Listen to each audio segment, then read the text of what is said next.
This is just amazing footage. It's just so reminiscent of the First World War trench warfare. It's not the sort of fighting that we'd expect in the 21st century at all. And what Russia's done here is trying to drag Ukraine into a frenzied war of attrition.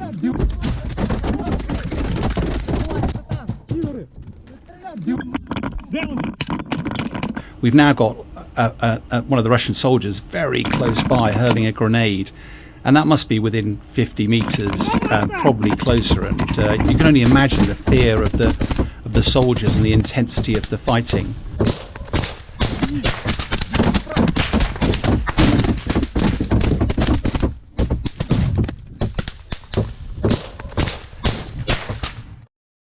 One of the reasons that the West is helping Ukraine with weapons, high-tech precision weapons, is because at the end of the First World War, the Allies just never wanted to have faced this sort of warfare again, and therefore, rather than just have soldiers hurling themselves into bullets and dying, causing massive casualties, if you can use technology on the battlefield, so you're hitting the bridges, the ammunition dumps, the tanks at distance, then actually you reduce the enemy's will to fight rather than actually having to kill them on the battlefield.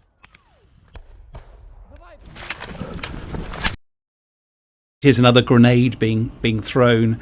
You just don't see that in modern. This is very reminiscent of the First World War. So part of what the West is trying to do with Ukraine is drag them into the 21st century, so that in this David versus Goliath battle, in fact, there's another huge explosion on the side there. That's not a grenade. That looks like artillery or maybe even aircraft. So this fighting is not just about the soldiers we're looking at here. It's also a lot of other effects coming to bear.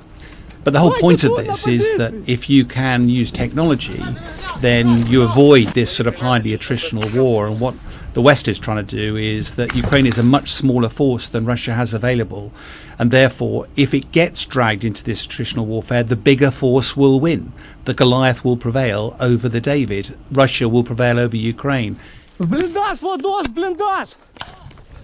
This footage is just amazing. You almost taste the cordite. It's just, it must be horrendous for the young men and women on the battlefield there. And this just brings into harsh reality just the horrors of war in the 20th century and now, amazingly, in the 21st century.